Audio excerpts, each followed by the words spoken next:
तो गाइज़ वो ब्लॉग बहुत लंबा हो जा रहा था तो हमने उसको एंड कर दिया। अब नया ब्लॉग बनाएंगे हम।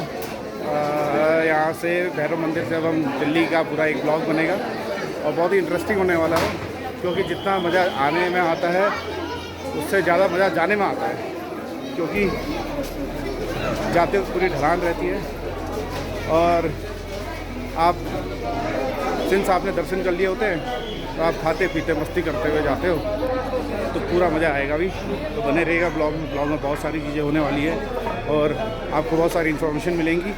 और ब्लॉग एंड करने से पहले मैं आपको, अगर कोई आप में से कोई वैष्णो देवी माता के दर्शन के लिए आना चाहता है वो किस तरह से आएगा, तो सारी इन्फॉर्मेशन मैं आपको इसी ब्लॉग में दूंगा। ये आ रहे हैं, इनका पकौड़े खाने का प्लान था बट मैं आगे आ गया, इनका पकौड़े का प्रोग्राम कैंसिल हो गया। अब खाएंगे हम सागर रत्ना में खाना।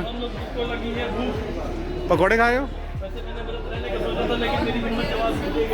तो खाना ही पड़ेगा। अतुल जी की हिम्मत जवाब दे चुकी है। हम जाएंगे सागर रत्ना में, खाएंगे रसम राइस, सांभर चावल और कढ़ी चावल, जो मिल जाएगा सब खा देंगे आज। हम लोग अब वापस जा रहे हैं। ये भावना हो, हाँ दर्शन हो गए और भावना को किसी ने बोला कि आपका स्टेमिना बहुत ज़्यादा है तो ये नीचे की तरफ दौड़ने लग गई। ऊपर की तरफ दौड़ती तो बहुत मज़ा आता है। तो गाइस ये रोपवे है, ये जा रहा है नीचे और ये जा रहा है ऊपर।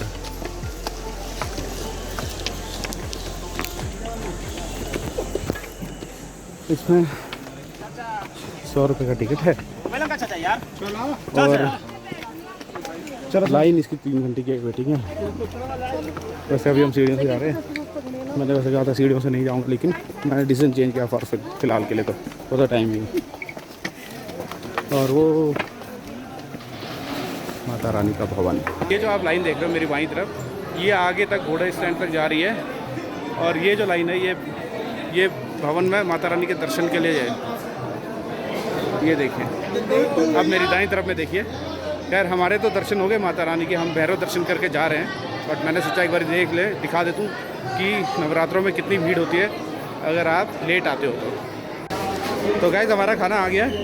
बस हम 2 मसाला डोसा, 2 छोले भटूरे, 1 राजमा चावल, 1 कढ़ी चावल और लस्सी 2 और थोड़ा पानी पियेंगे, 2 लीटर पानी।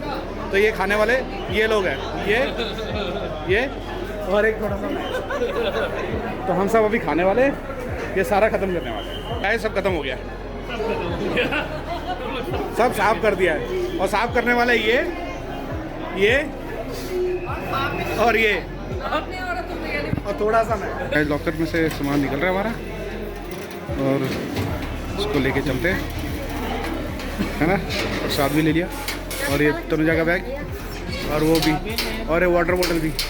लॉकर रूम से हम निकल रहे हो ये भाई, मुड़ा नहीं जा रहा। और ये हम चाबी अब यहाँ पे लॉकर रूम की दे देंगे ताकि बाकी भक्तगण इस चाबी को ले लें। तो आज का हमारा कार्यक्रम समाप्त हो गया है। लॉकर रूम से बाहर आ गया, अभी इनको देखना है कहाँ है।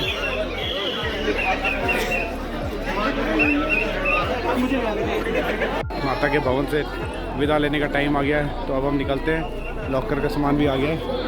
भावना कहाँ है? हम पहुँच गए अर्धकुमारी। सामने से ये बैटरी वाली गाड़ी आ रही है। ये एक्चुअली अर्धकुमारी से भवन तक चलती है, जो यात्री पैदल नहीं जा सकते उनके लिए। अब ये बाईं तरफ जो रोड जा रही है, ये जा रही है अर्धकुमारी और नीचे एक सामने जा रही है कटरा बाणगंगा। और उसी के पास से जहाँ पे एक गाड़ी खड़ी है, अभी मैं आपको दिखाता हूँ। ये राइट साइड में जो रोड जा रही है, ये ताराकोट रोड है, जिस रोड से हम सुबह आए थे। तो सुबह हम इस रोड से आए थे, लेकिन हम अभी इस रोड से नहीं जाएंगे। अभी हम बाणगंगा वाली रोड से जाएंगे। ये थोड़ा शॉर्ट है, प्लस थक भी बहुत गए हैं क्योंकि हमने सुबह से चढ़ाई करनी शुरू की थी और वो ऑलमोस्ट करीब 14 किलोमीटर थी। अब वापस हम 5-6 किलोमीटर आ चुके हैं। ये हो गया करीब 20-21 किलोमीटर। तो अभी और यहाँ से काफ़ी है। तो दोस्तों मेरी आवाज़ से लग रहा होगा, तो हम यहाँ से बाणगंगा के रास्ते नीचे जाएंगे। माता का दरबार का मॉडल बना हुआ है, यहाँ आप फ़ोटो खिंचवा सकते हो।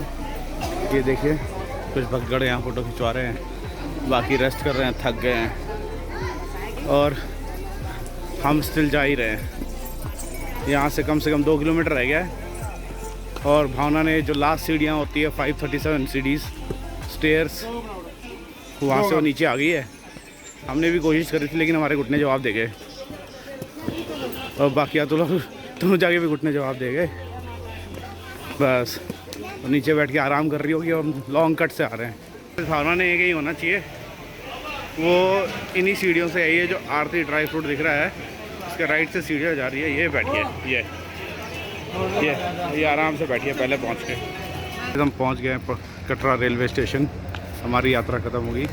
सामने भावना और बैठे हैं तनुजा, और अतुल और मैं जा रहे हैं। अतुल जी की हालत देखो। हमारा डब्बा A5 है और ये B6 है। काफ़ी लंबी वॉक करनी पड़ेगी, और मैं जा रहा हूँ अपने डब्बे की तरफ। खाना मेरे हाथ में है, सिंस हमने कहीं खाना खाया नहीं, लेट हो गए थे, तो यहीं पे कैंटीन है ARCTC की, वहीं से पैक कराया खाना। अब जा रहे हैं A5 की तरफ, पता नहीं कहाँ पे हो। राजमा चावल कड़ी चावल आ गया। हालत ख़राब है दोनों की, खैर हमारी भी है। चलो इनकी भी। मेरी हालत ही है। ये राजमा चावल खुलेगा अब। क्या बाल है क्या इसमें? बाल नहीं है, एक ही था। चलो कोई नहीं। बाल बेचारा कितना खा लेगा। उन्होंने खाने का बंटवारा कर दिया, वहाँ अतुल का ही बंटवारा हो गया।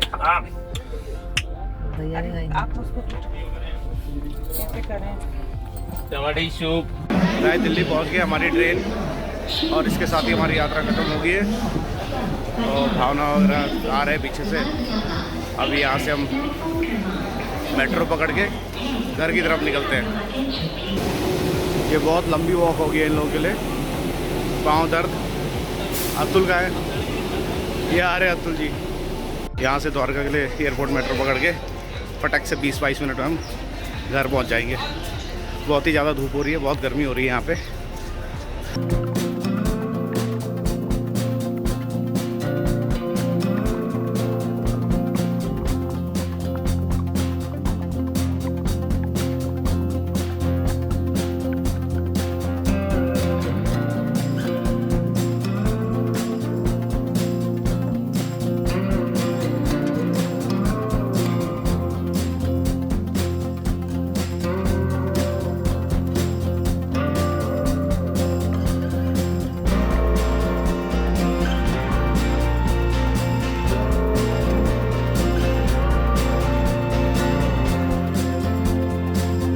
तो गाइस घर पहुंच गए फाइनली। सामान वामान रख दिया है, और काफ़ी पाँव में दर्द तो उतना नहीं हो रहा है जितना पहले होता था, बट स्टिल थोड़ा है। और इस यात्रा के बारे में मैं आपको बताऊंगा। और आप अगर और भी कुछ जानना चाहते हैं तो आप मेरे को कमेंट करके कमेंट बॉक्स में पूछ सकते हैं, आपकी कोई भी क्वेरी हो तो। माता वैष्णो देवी की यात्रा के लिए जो लोग ट्रेन से जाना चाहते हैं उनके पास दो ऑप्शन है, एक सुबह का, एक शाम का। सुबह नई दिल्ली से वंदे भारत चलती है सुबह 6 बजे, जो आपको माता वैष्णो देवी कटरा 2 बजे के करीब पहुंचा देती है। और दूसरी ट्रेन चलती है जिससे हम लोग गए थे शाम को 7 बजे, वो सुबह आपको 5:45-6 के करीब आपको कटरा उतार देती है। तो अगर आप शाम वाली ट्रेन से जाना चाहते हैं और एक ही दिन में यात्रा करना चाहते हैं तो सुबह उतरिए। सुबह उतर के फिर नहा धो के फ्रेश होके आप चढ़ाई कर सकते हैं, और शाम को उसी ट्रेन से वापस आ जा सकते हैं जैसे हम लोग वापस आए थे। वो ट्रेन वहाँ से रात को 11 बजे चलती है, श्री शक्ति एक्सप्रेस। और अगर आप वंदे भारत से जाना चाहते हैं सुबह 6 बजे निकलिए, 2 बजे वहाँ पहुँच जाइए, माता वैष्णो देवी की यात्रा कीजिए, रात को कटरा में स्टे कीजिए होटल में, धर्मशालाएँ भी हैं वहाँ पे, और नेक्स्ट डे 3 बजे आप वहाँ से वापस दिल्ली के लिए आ सकते हो, जो रात को आपको 11 बजे के करीब नई दिल्ली उतार देती है। तो ये तो था जाने का। और अब भवन तक जाने के लिए आपको मैं बताता हूँ, वहाँ भवन तक जाने के लिए 2 मार्ग हैं। एक तो आप बाणगंगा के रास्ते जा सकते हैं, दूसरा आप ताराकोट के रास्ते जा सकते हैं, जो नया रूट है जिससे हम लोग गए थे। बाणगंगा और ताराकोट में ये फ़र्क है, ताराकोट के रास्ते आप सिर्फ पैदल यात्रा कर सकते हैं, और बाणगंगा के रास्ते आपको घोड़ा भी मिल जाता है, पिट्ठू, पालकी सब मिल जाते हैं। और दूसरा आप पैदल यात्रा भी कर सकते हैं, आप बाय रोड पैदल भी चल सकते हैं, और सीढ़ियाँ भी हैं वहाँ पे। जो लोग सीढ़ियों से जाना चाहते हैं वो सीढ़ियों से जा सकते हैं। ये दोनों मार्ग अर्धकुंवारी में आके मिल जाते हैं। बाणगंगा और ताराकोट वाला। ताराकोट वाला रास्ता आपको 1.5 किलोमीटर ज़्यादा पड़ता है बाणगंगा का जो रूट है उसके मुकाबले। तो अर्धकुंवारी आने के बाद ये दोनों मार्ग आपस में मिल जाते हैं। अर्धकुंवारी में आप जाओगे दर्शन करने तो एकदम से दर्शन नहीं होते, वहाँ बहुत लंबी लाइन लगती है, 24 घंटे की वेटिंग होती है। आप वहाँ पर्ची कटवाइए, भवन में दर्शन करने के लिए चले जाइए और भवन दर्शन करके, भैरव दर्शन करके आप वापस आइए। रात को स्टे कीजिए अर्धकुंवारी में, अगले दिन आपका नंबर अर्धकुंवारी में आ जाएगा तो आप गर्भगृह का दर्शन कर सकते हैं। और अगर आप अर्धकुंवारी नहीं जाना चाहते तो अर्धकुंवारी से आप 2 रास्तों से जा सकते हैं, एक हिमकोटी का रूट और दूसरा हाथीमत्ता वाला। जो हाथीमत्ता वाला है वो बहुत ही मुश्किल रास्ता है, मुश्किल तो नहीं है, वो थोड़ा हिमकोटी के मुकाबले थोड़ा टफ़ है। हिमकोटी में क्या है कि आपको ये रास्ता एकदम साफ़ सुथरा मिलेगा। यहाँ आप बैटरी वाली गाड़ी से भी जा सकते हैं, लेकिन आपको उसकी ऑनलाइन बुकिंग करनी पड़ेगी।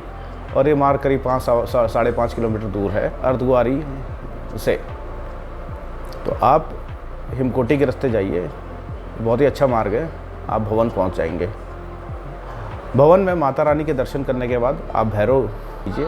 भैरव जाने के लिए आप पैदल यात्रा भी कर सकते हैं, घोड़ा भी ले सकते हैं और वहाँ पे रोपवे भी है, रोपवे की सुविधा भी है। तो रोपवे में क्या है कि वेटिंग बहुत ज़्यादा होती है, जितना टाइम आपको लगेगा आने जाने में उतना आप वेट करते रह जाओगे, इतनी देर में आप भैरव जाके वापस आ सकते हैं।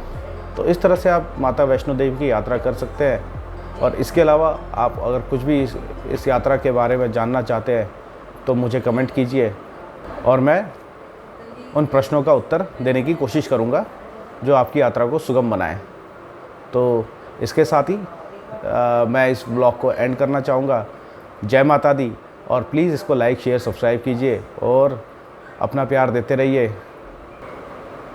और दोस्तों आज 100 सब्सक्राइबर पूरे हो गए, इसके लिए आप लोग का बहुत बहुत धन्यवाद। आप अपना प्यार हमें इस तरह से देते रहिए जिससे मैं आगे और उत्साहित होकर काम कर सकूँ। धन्यवाद, बाय।